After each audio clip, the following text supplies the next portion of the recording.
Welcome to another episode of an intimate conversation with women of color. I am your host, Deneen L. Garrett, and today's guest is Patricia Arboleda. She is an executive and leadership coach, career strategist, CEO and founder, senior executive at Corporate America, and a board advisor. Patricia, tell us more about you. Thank you. First of all, I'm super excited to be here, Deneen. Thank you so much for inviting me. Absolutely. And tell you a little bit more about me. Yes, I am from Colombia originally. I was born and raised in Colombia. Half of my family is Colombian, the other half is French. So I have the two sides on my blood. And I am what I would say a proud Latina with very strong cultural background and my roots very connected to my Latinidad. Awesome. Where in Colombia? I was born in Bogota, but I grew up in Cali. So okay. Yeah, so I love to dance salsa. Fun fact about me as well is that I love biking and exercising. I mean, specifically doing things outdoors.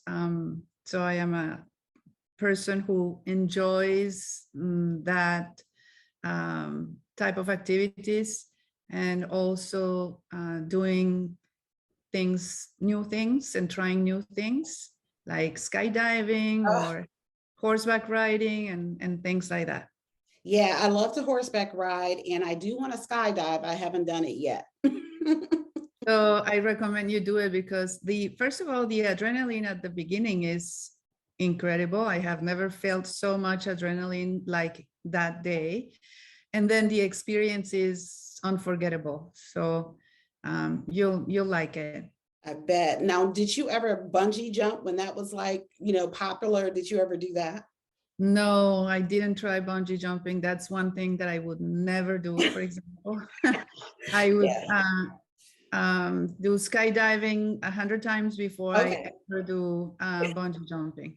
Yeah, a friend of mine was like, he did it and he's like, oh my God, I'm on top of the world. I'm, invincible now. And I'm like, yeah, nope. No, thank you. No. One of the things that I'm doing, in fact, now that I mentioned the horses, is I'm actually about to launch very soon a program that is leadership development working with horses. Horses have a very special energy and connection with a human being. And so they're excellent coaches. So it's a great program, which I'm gonna launch in South Florida first. Yeah. Okay. Now, are you in South Florida? I am in South Florida, yes. I am based in Miami and I have been living here for the last 13 years. I was living in Spain before coming to Florida. So I was 8 years there. And yeah, that's a little bit. And as you mentioned, well, I was 25 years in corporate. And so I had a very great, what I would say, a great career in corporate, moving up the executive ladder, learning about leadership and managing teams, multicultural teams. I had a global responsibility, so I was able to understand the impact of culture in our leadership behaviors and how, or the different things that are important for us as leaders, depending on the culture and how we need to behave. And that's interesting because team engagement changes a lot if you do not understand what's important for people in that specific culture. Yeah. So understanding that and how to apply it makes a big difference. So I did that for 25 years. I was, like I mentioned, in corporate IT. And then a couple of years ago, I started my business as an executive and leadership coach. And I love it. I'm super focused on women and Latinos. And yeah, that's what I do. No, that's awesome. And so we definitely have some similarities. And actually, that's kind of what brought us together. So I was in a diversity and inclusion space. And one of the segments that I had corporate responsibility for was the Hispanic Latino segment. And that's how I met Griselda Garibay, who connected us. At the time, she was working for ASE. I think it was her second time go around working with ASE. And so she and I connected through ASE and have become friends. And so again, that's how we were connected.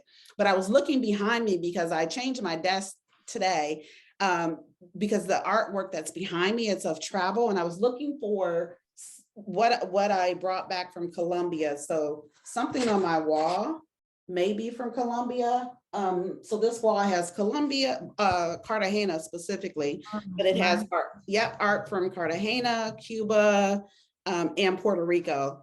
And so when you were talking about, being from Colombia, I'm like, yeah, I've been there. And as a matter of fact, I've actually took a mud bath in a volcano. So a volcano outside of Cartagena. So that's a fun thing about me. How did you like Cartagena? You liked it? I liked it. It was so nice. And so here's the thing. I really didn't know what to expect going to Colombia. So I'm like thinking, oh, there's not really going to be much Wi-Fi. I'm going to be able to just really disconnect. And that was not the case at all. Like everybody had Wi-Fi. So, I would have had to be disciplined and not connect to the Wi-Fi. But yeah, I was connected. But I was really thinking that I wasn't going to be connected because, they didn't have those resources, and they definitely had those resources. So they do, yes, of course. Yeah. Cartagena is beautiful. It has the nice contrast between the old and the new. So that makes it very interesting, a very interesting city. Yeah. The food is great. And then I love art, so street art. And so that area, I Gethsemane, something like that is the name of the area where they have all the great art, and it's the artsy part of Cartagena. So I really enjoyed that. Very nice. Yeah. So we can jump into talking about your coaching, right? I definitely want to hear a little bit more about the horses and your intent around that, and how specifically, will you incorporate with Latinas and other women of color into that specific form of coaching. And so the name of your company is Arboleda Coaching. And you already gave us a little taste of, starting that business. So I'll go ahead and kind of, even just back into it to ask, what prompted you to start the coaching? And beyond Arboleda Coaching, how are you using your voice for Latinas? And again, let's talk a little bit more about the horse part of leadership. Of course. So, so growing up in the corporate world as a Latina and here in the United States, I mean, I had the opportunity to live firsthand all the different challenges and the roadblocks that we as women, and also immigrants and coming from another country, region, etc., we face. And so there were times where it was very difficult, and I didn't understand, I didn't have the tools to be able to manage some of the things that were happening to me, some of the things that, I mean, make us who we are, and our culture is also the way that we are brought up. We have that strong belief that we need to prove our self-worth constantly. And because of that, we do work and try to find perfection in what we do all the time. So what that at the end is sometimes not really helping us moving forward, because it stops us from really taking opportunities or taking the risk on doing new things, mainly because we feel that we need to be, I don't know, completely prepared or ready or perfect in order to be able to do it. And that is also aligned with the voice and being able to speak up and bring up our opinion. Sometimes being Latinas in this country, one of the things that we are very conscious about is our accent. Mm-hmm. And so we try to be someone that we are not in order to be able to fit into the environment, and we lose our authenticity, right? So once I got to understand all of that, and I made a decision that I wanted to be a coach, mainly because I am passionate about self-development and growth. And as a leader, that's the things that I really focused on during my career, was helping my teams develop and grow. Very focused in emotional intelligence, the soft skills of leadership, not necessarily only the hard skills that we all learn at the university and things like that. And so I decided that I wanted to do coaching, and I wanted to do it for Latinas and women in general, to be able to give them the tools that I wish I had and I didn't. And so to help them be able to live and enjoy their careers and have a more balanced life with fulfillment, because at the end we live once, and we need to be able to enjoy what we do. So that's basically what I help them do in some of the programs that I have, or in the programs that I have, is helping them find the confidence, own their power, and understand that they are great just as they are. They don't need to be anybody else but themselves. We, each one of us, have our own definition of success. And so basically we cannot let society or people around us define what success means for us. We need to be able to decide that, define it, and be intentional about finding it. And that's basically what I do. So you shared a lot, and you touched on a lot of things that are really resonating with me, especially the one about your worth. So I was having a conversation yesterday, because of course, right now, you know, in probably most corporations, it's end of year appraisal discussion, right? You know, so you're finding out your rating from your leadership, and you know, often, you know, or sometimes, you know, it's not the one that we necessarily want. You know, it's good, it's great, but it's not that exemplary, right? And so, you know, you are like, hey, well, I did this, I did that, and you know, always trying to prove yourself. And so for me, I made a decision last year that I wasn't chasing that. I work at a high level. That's just how I work. Of course, I definitely want to always be at the top, but I made a decision that I'm not going to expend my energy on flipping whatever cartwheels to fit into that box. I'm really going to focus on what it is that I want and make sure everything aligns to that. And if it doesn't align, then I'm not doing it.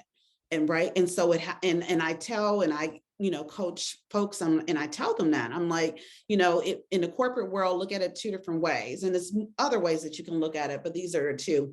One, focus on what it is that you want and make sure things align with that. Right. Because at the end of the day, you're your own advocate. And that company can say goodbye at any time. So if you're not focused on you and what it is you need and want, then you may find yourself in a bad situation.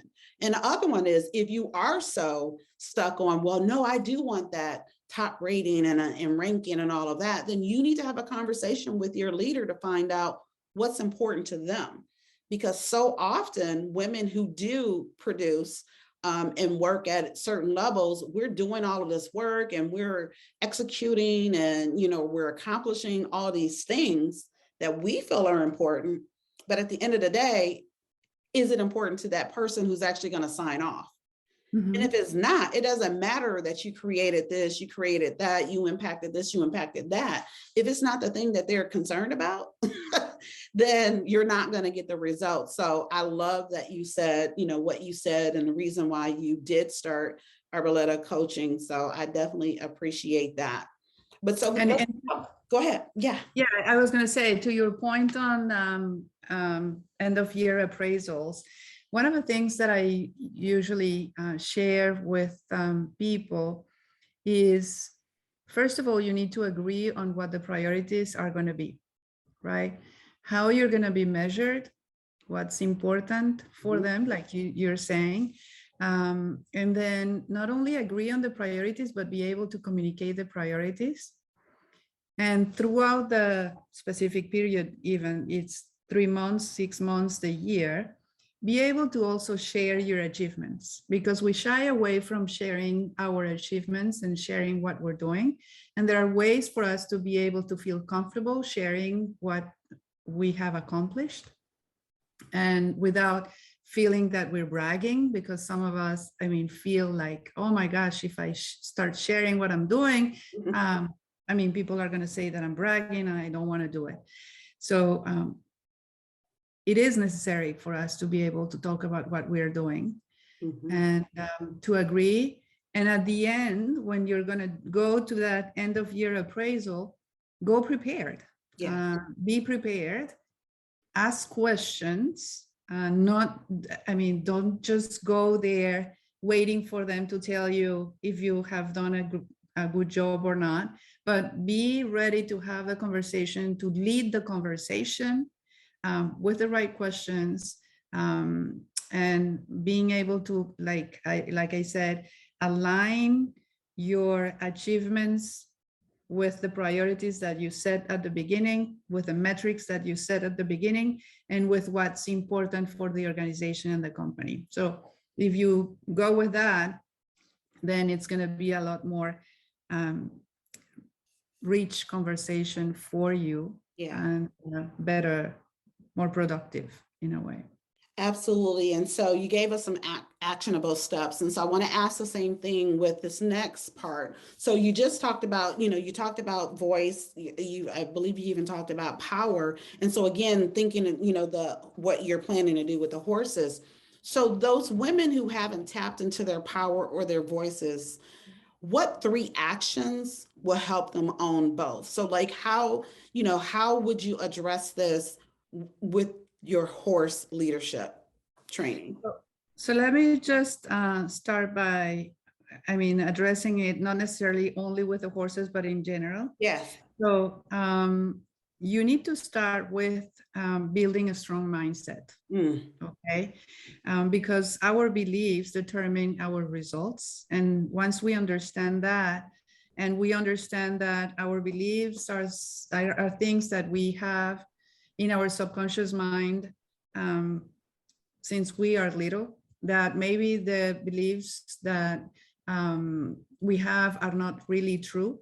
So we need to work on that self-awareness to understand, okay, what are my beliefs about who I am, my identity, okay, and what are my values, and what's the things that I believe in respect to money, health, power, etc. And then based on that, identify what are the things that are really empowering you and the things that are limiting you. And when I say the things, I'm referring to the belief, and be able to work and apply the different tools that will help you grow your confidence and own your power to change those beliefs. And you start by making a decision. The only person who can decide that, you want to change your story to a different one is you. Nobody is going to be able to make it for you or to do it for you. So you need to be strong and say, okay, this is what I want to do. I got this. I'm going to change this. And then learn about the tools and that will help you reframe and change those beliefs. And that's kind of the first step in order to be able to really own your voice and own your power. And for example, for those of us who have felt the imposter syndrome. That's kind of a consequence of all of those beliefs that we have and biases that we have about ourselves and the environment. And so understanding where they come from and being able to take the decision and work and be disciplined on changing those beliefs is the first step. That's awesome. That's rich. Absolutely. So build a strong mindset. You take an inventory as to what's, empowering you and what's limiting you. And then, definitely, making a decision, because it does. It definitely requires that you do that. And even, what I said with people is like, these two different focus, you have to decide, what do you want? Do you want what you want or do you want, to really chase that thing and what your leadership wants? So it's a decision that you have to make. And of course, there's a balance, right? So some people, well, I want to do, a little bit of both. So hopefully they all align or figure out how to make them align. So my sister passed in October of 2020. And so, keeping her spirit alive, if you will, I asked about dreams deferred, and that comes from a book that she wrote. So tell me about any dreams that you've deferred. And then also, I recently saw on social media, someone said, oh, I'm focused on a dream lifestyle. So I've incorporated that into my focus for 2022. So tell me about any experiences with, the dream lifestyle and or any dreams deferred. Okay, so dreams deferred means, so when we let things or our dreams, we start procrastinating on our dreams, on making happen what we really want, is basically because normally it's because of fear. And so the one thing that I would say is that we need to be courageous and understand that even if we are feeling fear, we can lose a lot more by not taking action than by doing it. I mean, if you get what I'm saying, is take action and do it, right? Because and I am sorry about your sister, but life is finite. I mean, and we need to understand that today we are here, but we don't know what's going to happen tomorrow. So we better live and do the things that we love.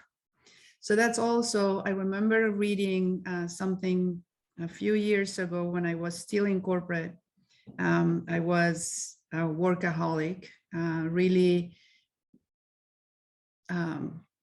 basically not allowing myself to take the time to take care of myself and my loved ones. I was really focused on work. And I read something that resonated a lot with me, and I shared it on LinkedIn a few days ago, was that if you die tomorrow, okay, your company is going to quickly replace you, okay? But your family, the people that you love, are going to mourn you, and you're going to leave an empty space there. So that brings a little bit of perspective about what's really important in life and how your dreams and living your dreams and doing what you love is so important, because you never know how long you're going to be here. So stop deferring is what I would say. Yes. Be courageous and take action.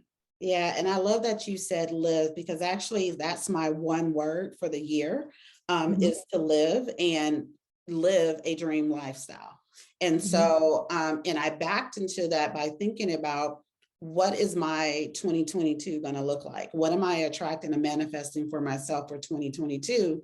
And it, and that word came to mind, live. Like, I'm living. I'm going to do what makes me happy. I'm going to do, what brings me joy and family and travel and all of those things, because like you said, we only have one life. And so if we're not living it, then, what are we doing? Like, what is the point? So thank you. I appreciate that. So January is National Mentoring Month. We recognize that, and mentors could be people that you actually have a formal relationship with, informal relationship, and even people that you just see on social media, and you appreciate how they're living their life. So talk to us about any mentoring experiences that you've had, any very successful ones. Where I have mentored, or people that have either or both. So I'm going to share something that for me is very important. I have a son. My son is 28 years old. And sometimes as adults and as parents, we think that we know how to live life, right? And we think that we know what's really important.